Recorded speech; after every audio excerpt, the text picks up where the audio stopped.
So today we are looking at how to upgrade our BitAxe, and this is gonna be kind of a DIY video, and I'm asking you guys kind of for solutions for what you would do in this case. So we have a bunch of hardware that we can use to actually upgrade the BitAxe, and these are all just scrapped stuff. So you have fans, you have heat sinks, bigger fans, we have the Nocta fans. Obviously we got that attached to the BitAxe currently. And we even have GPUs. So I'm going to run you through a couple of ideas and you guys can let me know in the comments kind of what you would want to see or kind of what we should attempt at least with upgrading the BitAxe. So first suggestion, take off this CPU cooler and you can kind of see it here. It's very old, very dusty as well. So we can scrap that. There's a heatsink there which might actually be a perfect size, but I don't think it's as good anyway as those regular standard heat sinks, but it is 40 by 40, so it might actually fit perfectly, but I don't think we're going to scrap that. So one of the main things is taking this off, and we were going to use this fan, but as you can see, if it's focused, it's 12 volt, so we can't actually use that. There is another fan here which doesn't have any specification, but I'm assuming it's 12 volt as well. You guys will have to let me know. We might not be able to use any of these fans because they are all 12 volt, but we can at least use the heatsink. So this is kind of a really old heatsink as well, but that's just a fan to go with it by there. You can see kind of some of the thermal paste is still stuck in there, but I wouldn't really know how to mount that as a solution. So that was obviously the back part, and the chip would go there, but it wouldn't really make sense because there's a lot of components at least in the way. If you can see there's like this here, the fan, and some capacitors on the back as well, especially the buttons as well. I don't really know if anything would fit on there. You could make it to fit the size. We could drill out some of the things, cut out some of the fins on there, but overall we'd need some sort of 3D print or something to hold it in place, I guess. I know this is very dusty as well, so we'll just put that there. Then we have another option. So we're going to take this off, kind of see how it would place across the BitAxe, because I know that it's got like a solid block. So this one is flushed solid like that, but I'll show you in a minute when we take this off how it looks. So let's take this off and then we'll show you how it looks kind of on the bottom, because I think it could be a good option if we can make some adjustments, and maybe something to hold it in place would be a good option. Obviously it's held in place with these, and the screws for the fans go into it, but I don't think that this fan, at least if we pull it out here, so it's taking a little bit, it is 4-pin, so it will have fan control, but I think it's 12 volt. We're gonna have to take it off to find out that it is 12 volt, but we can do that right now. So let's take this off and see kind of how it would place across the BitAxe. So here we have the heatsink. Obviously you can see the fan there.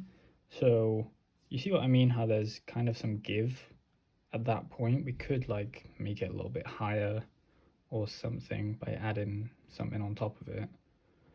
And kind of, if we go for a size comparison, you can see if we just grab the BitAxe here, that is about the size of it. So if we zoom out, you can see that the heatsink is massive, but it does have a little bit of give room on the bottom, which could be useful, which I think would be okay to cover like the capacitor, but not the fan. So that's got to be a kind of another thing that we do, is look at how to get this a little bit higher and mount it properly.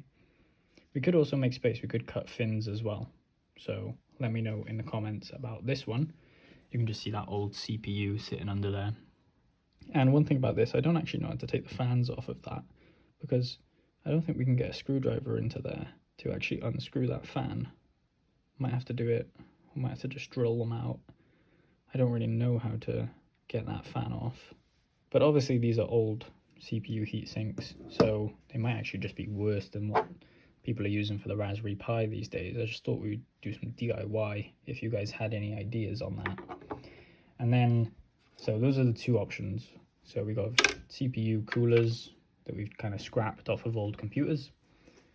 And then we have another option, which would be this GPU.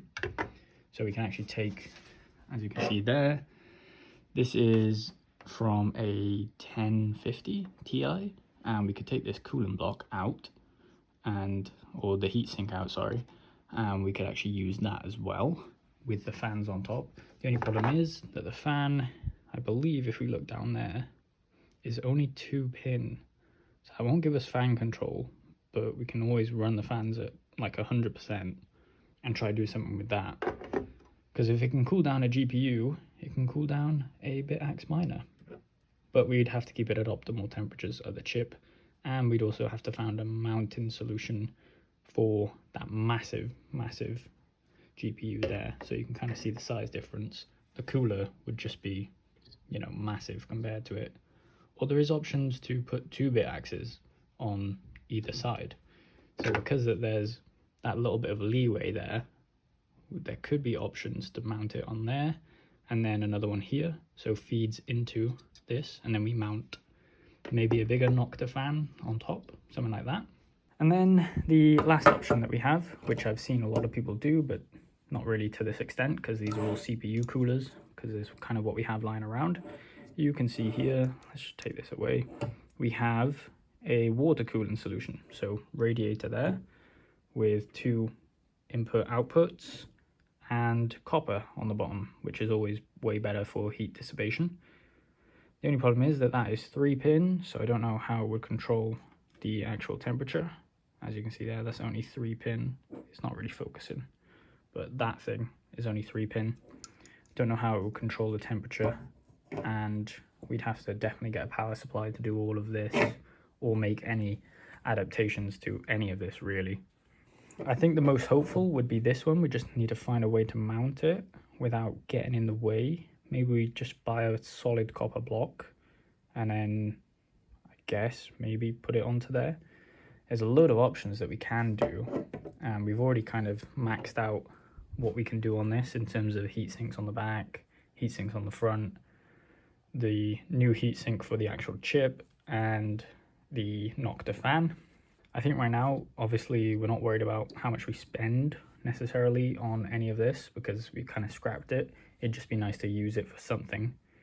But if anyone has any ideas necessarily of, you know, maybe we can drill out some of this and let me know like kind of specifications for that, or a specification for this. This is the one that I'm most hopeful for just because of the copper bottom on it and it's liquid cooling. So that would be great to have something like that. I know it would take a lot to mount it onto something because it's very heavy compared to the BitAxe, so it might not even be sturdy. And as I said, it'd be cool because I don't think many people have actually done this on pretty much any part of the BitAxe kind of adaptations. Mainly with the cooling solution like that, I haven't seen too many out there. One that I haven't definitely seen is a GPU heatsink on a BitAxe. Probably because it's way too hard to actually mount it on there. We have 4 more GPUs that we can scrap as well. We have a 1080 Ti and a 3060 Ti potentially, which we could scrap as well. And we have a myriad of heat sinks laying around here, CPU ones. And we also have little things like this that, you know, I don't think that they're necessarily better, but if we had a copper one of these, we might try it because this is kind of the same as that standard heatsink that you get. But if we had a copper one lying around, which I'll try look for, that would actually be a good comparison to compare the aluminium ones that you get standard on the BitAxe. So without this black heatsink, it's normally the yellow one. If we could compare that, the yellow one, the aluminium one, to a copper one of kind of the same size, then we could determine kind of what's better and if you should fork out the money to go and buy one. But as I said, let me know in the comments kind of what you want to see, if you have any ideas for this, and if there's any more parts that you would kind of recommend that we scrap off. We do have a load of CPU and GPU mining equipment, so if you have any ideas, I probably have the parts for it and we could probably fit it onto here. I just kind of need some inspiration of what we could do and some more ideas of how to mount it onto here, or even with the fans, because this is 12 volt and I'm assuming that all of them are 12 volt. but we might need to buy new fans as well. So Nocta 60mm fan, something like that we could add onto the back, mount it differently, something like that. So let me know in the comments, make sure you like the video and subscribe for more content like this.